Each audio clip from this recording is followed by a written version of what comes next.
দর্শকগণ, অনেকে আপনারা জানতে চেয়েছেন সিংহাসনের আর্চ আপনি কিভাবে বানান। তো সর্বপ্রথমে সিংহাসনের আর্চ বানাতে গেলে একটা কাগজে আমরা আর্চের ডিজাইনটা এঁকে নেই। তারপরে কি করি, এই পাথরের উপর ডিজাইনটা আঁকি, তারপরে আউটসাইডগুলো কেটে বাদ দেই। তারপরে এই যে ডিজাইনগুলো দেখছেন আপনারা, এই ডিজাইনগুলো আমরা করি। তো দর্শকগণ, আজকের আপনারা দেখবেন মার্বেল পূজা মন্দিরের আর্চ কিভাবে বানানো হয়। আপনারা দেখছেন মার্বেল ডিজাইন ইটিসি। সিংহাসনের সামনে যে আর্চটা হবে, এইখানে যে আর্চটা হবে, সেই আর্চটা এখন আমরা এঁকে নিয়েছি। এঁকে নেওয়ার পরে এটা কাটিং করব। কাটিং হয়ে গেলে তারপরে আমি আপনাদেরকে দেখাবো। মার্বেল পূজা মন্দির বানাতে গেলে যে ডিজাইনগুলি আঁকতে হয়, সেই ডিজাইনগুলি আমি আপনাদেরকে এঁকে দেখাবো। এতে করে কি হবে, নতুন যে সমস্ত মিস্ত্রিরা আছে তারা কিন্তু খুব সহজে পূজা মন্দির বানাতে পারবে। দেখতে হলে অবশ্যই আমাকে কমেন্ট করবেন। জানতে চেয়েছেন সিংহাসনের আর্চ আপনি কিভাবে বানান। তো সর্বপ্রথমে সিংহাসনের আর্চ বানাতে গেলে একটা কাগজে আমরা আর্চের ডিজাইনটা এঁকে নেই। তারপরে কি করি, এই পাথরের উপর ডিজাইনটা আঁকি, তারপরে আউটসাইডগুলো কেটে বাদ দেই। তারপরে এই যে ডিজাইনগুলো দেখছেন আপনারা, এই ডিজাইনগুলো আমরা করি। তো এই একটা পাতা ডিজাইন আছে, এই যে পাতা ডিজাইন দেখো, এই যে পাতা ডিজাইন, এই ডিজাইনটা আমি এইদিকে করে দেখাবো এটা কীভাবে করি। প্রথমে দেখুন, এখানে 1/2 ইঞ্চি করে পরপর দাগ দিয়েছি আমি। তারপরে এই মোল্ডিং মেশিনের সাহায্যে এই ডিজাইনটা করব। এর জন্য 3 ইঞ্চি আমরা ডায়মন্ড এখানে লাগিয়েছি।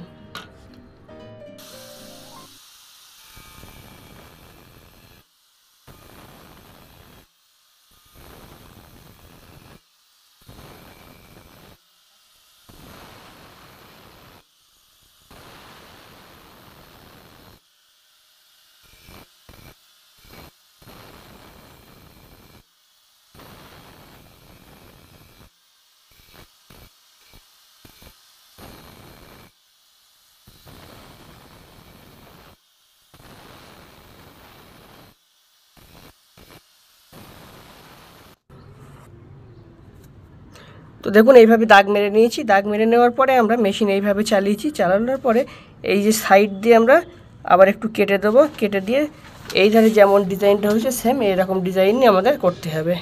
তো সম্পূর্ণ ভিডিওটি দেখুন। আর এই সিংহাসন বানানোর সম্পূর্ণ ভিডিও আমার ইউটিউব চ্যানেলে দেওয়া থাকবে, আপনারা দেখবেন। আশা করি আপনাদের ভালো লাগবে এবং আপনারা কাজটাও শিখতে পারবেন।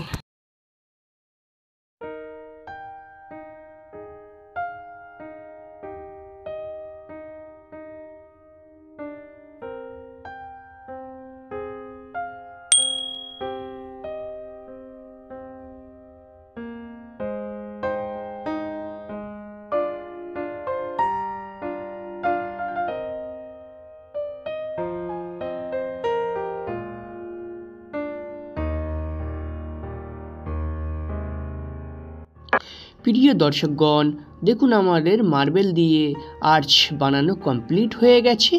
আর আপনি যদি এই কাজের সম্পূর্ণ ভিডিও দেখতে চান তাহলে আমার ইউটিউব চ্যানেলে যাবেন, সেখানে সম্পূর্ণ ভিডিও আপলোডিং করা থাকবে, আপনারা দেখে নেবেন। আর এই রকম ভিডিও পাওয়ার জন্য চ্যানেলটি সাবস্ক্রাইব করে রাখতে পারেন। ভিডিওটি দেখার জন্য